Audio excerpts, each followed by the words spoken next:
Good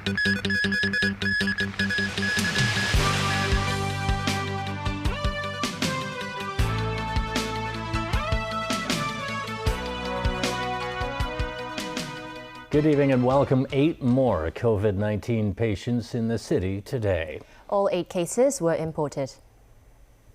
This also marks the first time in 8 days that no new locally acquired infections were recorded. The imported cases include 7 males and a female aged between 5 and 51. 2 of them arrived from India and stayed in Ramada Hong Kong Grandview in North Point. The others are from Indonesia, Pakistan, the Czech Republic, France, Russia and Serbia. The city's coronavirus tally now stands at 5,303.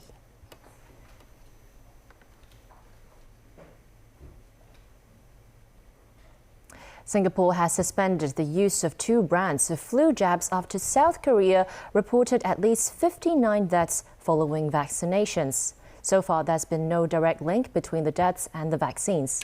But a local infectious disease expert is urging suppliers to address safety concerns and questions concerning their products. Caleb Leung has details. The decision on whether to take a flu vaccine or not is becoming more difficult to make in South Korea. The country has reported dozens of deaths, purportedly from flu shots. The vaccine manufacturers include domestic firm SK Bioscience, along with France's Sanofi. As for Singapore, it has temporarily halted the use of influenza jabs from these 2 vaccine makers as a precaution.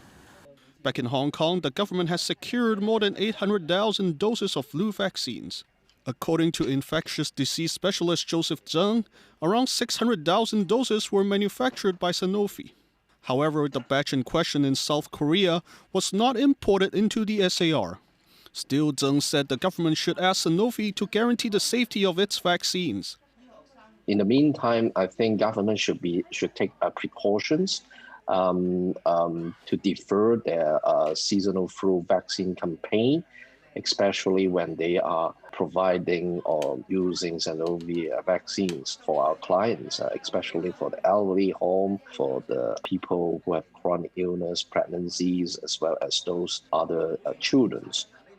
Zheng also suggested the government to procure vaccines from multiple manufacturers in the future instead of getting them from limited sources. Caleb Leung, TVB News. The travel industry is again urging the government to act quickly and introduce a health code system. They hope the move will help resume regular travel between Hong Kong, Macau, and the mainland. Today, dozens of buses organized by multiple tour groups rallied to the government's headquarters, carrying signs calling for the implementation of the health code system and compulsory mass testing. Stakeholders, including lawmaker Yu Si-wing and leaders from industrial groups, pushed the government for an earlier opening of the borders with Macau and the mainland. Authorities say the crossings won't reopen until the end of the year at the earliest. The rally starting point, the Golden Bohemia Square, used to be a tourist hotspot for mainland travelers. Once packed with visitors, the square is now empty, even during the holiday. Although the industry got a little breathing room with relaxed cap limit for local tours last week, representatives say they need more help. And there is bleak warning for the government. The sector could see numerous shutdowns this year, with the slashing of 6,000 to 8,000 jobs.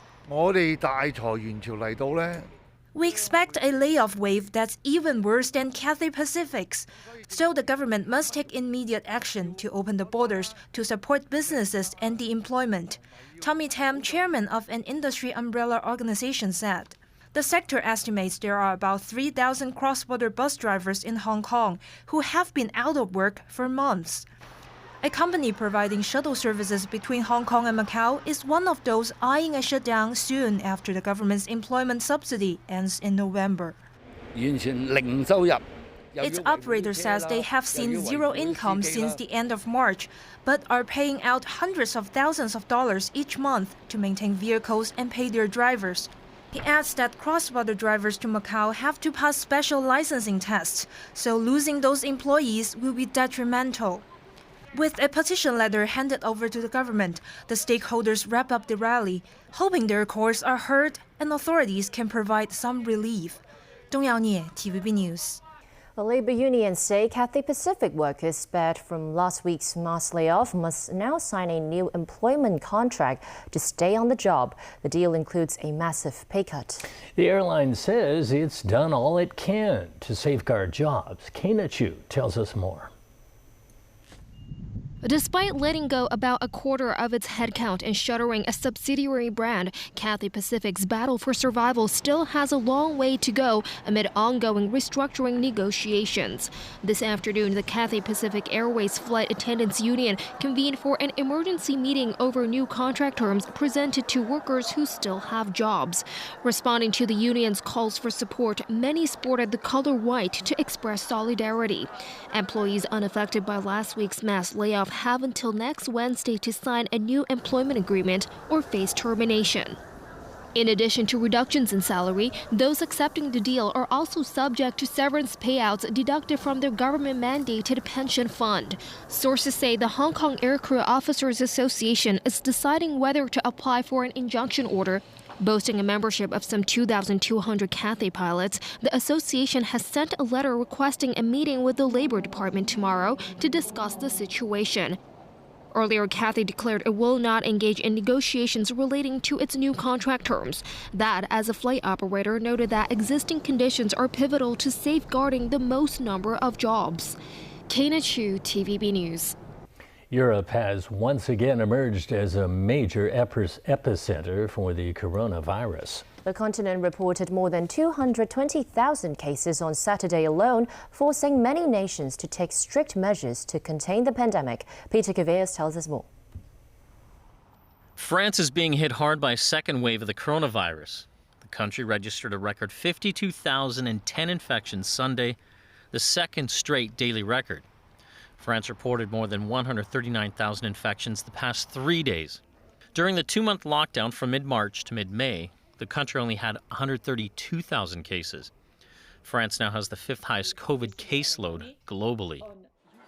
Italy imposed at least a month of new restrictions across the country to fight rising coronavirus infections. Gyms, pools, and movie theaters will all be shut. Restaurants and bars will also be required to shut at 6 p.m. daily for at least a month. An outdoor mask mandate will also remain in place. Spain announced a state of emergency days after it became the first European Union state to pass the grim 1 million case mark. The edict has a duration of 15 days, but Spain's prime minister has asked lawmakers to keep it in place until May next year. A national curfew from 11 p.m. to 6 a.m. has also been imposed. The indirect impact of the pandemic. UN Secretary General Antonio Guterres said the COVID-19 pandemic was the greatest crisis of our age. His comments came during the World Health Summit. The conference had been due to take place in Berlin, but was switched to an online event because of the pandemic. And EU leaders asked for unity in fighting the pandemic. All pulling together. This must be the hallmark of the European Health Union. And I believe this can be a test case for true global health compact.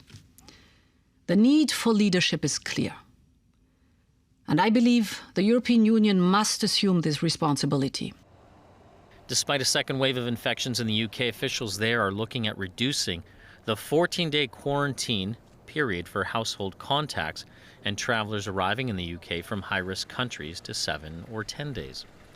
The government is also facing criticism for its decision not to provide free meals to poor children during school holidays, as the COVID-19 pandemic pushes more families into poverty. Experts say some 4 million children face financial hardship, and a third of them rely on free school meals. Peter Cavillas, TVB News.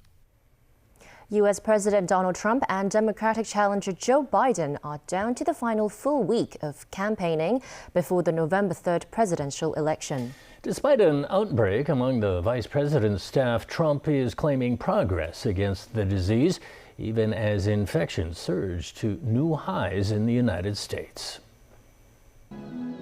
An early Halloween at the White House as U.S. President Donald Trump and First Lady Melania Trump greeted costume trick-or-treaters, including a young pair of mini Trumps. Aside from the masks, the kids were a perfect match. Earlier in the day, Trump was on the campaign trail again, trying to scare up votes. It'll be on eBay tonight. Okay? At a rally in New Hampshire, Trump told supporters the end is near in the battle against the coronavirus. Many of our greatest companies and labs are coming out very quickly with the vaccines. They're doing great, very shortly, very quickly. It's going to be delivered fast. That will quickly end the pandemic. It's ending anyway. We're rounding the turn. Yesterday, Trump's White House chief of staff said the administration was not going to control the pandemic and is instead focused on vaccines and therapeutics. Recent data shows new COVID-19 cases in the U.S. surging, with a record daily infection total of about 84,000 on Friday. Trump told supporters a vote for Joe Biden was a vote for locking down the economy. The Biden lockdown would permanently destroy the lives and dreams of tens of millions of our citizens. Biden has been hammering Trump's response to the virus throughout the campaign, accusing him of surrendering to the pandemic that has killed about 225,000 people in the U.S. Meanwhile, Vice President Mike Pence's chief of staff and several other aides have tested positive for the coronavirus. Despite the outbreak, the White House says Pence, who recently tested negative, will press ahead with campaigning. The pandemic remains front and center in the presidential race. As of Sunday evening, almost 60 million voters had already cast ballots. Beijing has announced sanctions on a trio of U.S. companies linked to arms sales to Taiwan. The list includes Lockheed Martin, Boeing Defense, and Raytheon. However, officials did not provide details on what the sanctions would entail. Last week, the U.S. State Department approved the potential sale of sensors, missiles, and artillery to the island. The deal is reportedly worth nearly $2 billion. The U.S. has no official diplomatic ties with Taiwan, but Washington is bound by law to provide Taipei with the means to defend itself.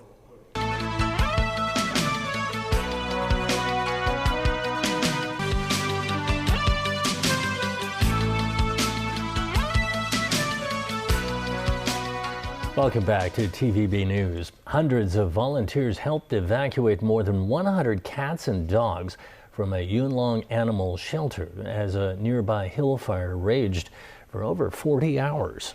The fire is among 86 reported during the Chongyang Festival, when grave sweepers burned incense and paper offerings in tribute to their ancestors.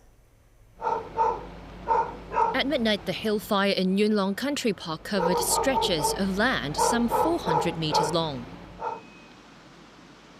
Flames got close to an animal shelter in Tai Kong Po with more than 100 cats and dogs inside. Firefighters arrived at the scene with hoses to combat the blaze. Around 200 people showed up in the middle of the night after volunteers at the shelter made desperate calls for help through social media and text messages. In a show of unity and teamwork, they brought with them pet cages and evacuated the animals. Some of them covered the cages with towels to keep the animals calm. Meanwhile, bigger-sized dogs were carried away or trucked to a nearby shelter. After sunrise, the fire was under control and the animals were taken back to the original shelter one by one. Ms. Chan works as a helper at the shelter. She said the cats and dogs were frightened by the fire last night. She sobbed and said, "We were so worried that nobody would come and help us, but in the end, so many people turned up. I'm so touched, so thank you all." A government flying service helicopter continued to spray water onto the fire scene this afternoon. At least these animals won't panic anymore, knowing well enough they'll be protected. Shengshui residents complain that mercy release practices by some groups along the Yingtong River have led to pollution problems. Dead fish can be seen on the river. Nearby residents say large quantities of fish and other animals have been released in recent months, which has significantly worsened the water quality. But their prior complaints have yet to be followed up by authorities. Lawmaker Lam Chuk-ting went to the site this morning and stopped a person suspected of carrying out a mercy release. Police were later called to the scene. In Beijing, the 19th Central Committee of the Communist Party of China started its fifth plenary session today. Security has been tightened around Jinxi Hotel, the venue of the meeting. Today, President Xi Jinping, who's also General Secretary of the Party Central Committee, delivered a work report on behalf of the Political Bureau of the Party Central Committee. Xi expounded on a draft document of the Central Committee's proposals for formulating the 14th five-year plan for economic and social development and future targets for 2035. Analysts see it as a key document that could decide China's modernization outcome. The meeting will conclude on Thursday. Thailand's parliament began a special session today to address pro-democracy protests. The meeting is expected to last 2 days. During the opening session, the country's largest opposition party called for Prime Minister Prayut Chan-o-cha to resign. For months, protesters have been demanding the resignation of the prime minister, a more democratic constitution, and reforms to the monarchy. More rallies were held Sunday after Prayut ignored protesters' deadline for him to step down. This demonstration included more older people as opposed to the students who have been prominent in other gatherings. A group of drag queens also joined the protest. Protesters also say they will petition the German embassy to see if the Thai king had broken German laws by using his powers from there. The palace has been silent through months of anti-government protests and has never said anything about the king's time in Europe. Tens of thousands of Belarusians took to the streets pressing for the resignation of the country's authoritarian leader. An estimated 200,000 marched in the capital of Minsk. Several people were injured as police used stun grenades to disperse crowds. Mass protests erupted after the August 9th presidential election gave President Alexander Lukashenko a landslide victory and a sixth term in office. Critics say the vote was rigged. Exiled opposition leader Svetlana Tikhanovskaya demanded the president surrender power by midnight yesterday, or else the country would be paralyzed by a nationwide general strike. Lukashenko defied the ultimatum and scoffed at the notion, asking, "Who will feed the kids if workers at state-owned enterprises go on strike?" All crew members of an oil tanker that was stormed by British Naval Special Forces after a group of stowaways threatened violence are safe and well. 7 people were detained in the raid, which unfolded in the English Channel. Special boat service commandos were lowered by rope from helicopters onto the Nave Andromeda. The Special Boat Service is the elite maritime counterterrorism unit of the Royal Navy. The ship's operator said the crew had locked themselves in a secure part of the ship before the raid. Within minutes, the stowaways were in custody. The ship had left Nigeria on October 6th and had been due to dock in Southampton on Sunday. Chileans have voted overwhelmingly in favor of drafting a new constitution. A special committee will begin drafting a new constitution that would be submitted to voters in mid-2022. Fireworks were set off in the capital of Santiago as people sang in celebration for the chance to replace the current charter. About 78% of ballots were in favor of tearing up the old constitution. This new document will replace the guiding principles imposed 4 decades ago under the military dictatorship of General Augusto Pinochet. Chile's President Sebastián Piñera allowed the plebiscite after protests turned violent the past year. The demonstrations were in frustration over inequality in pensions, education, and healthcare. That's the news. Thanks for watching. Good night.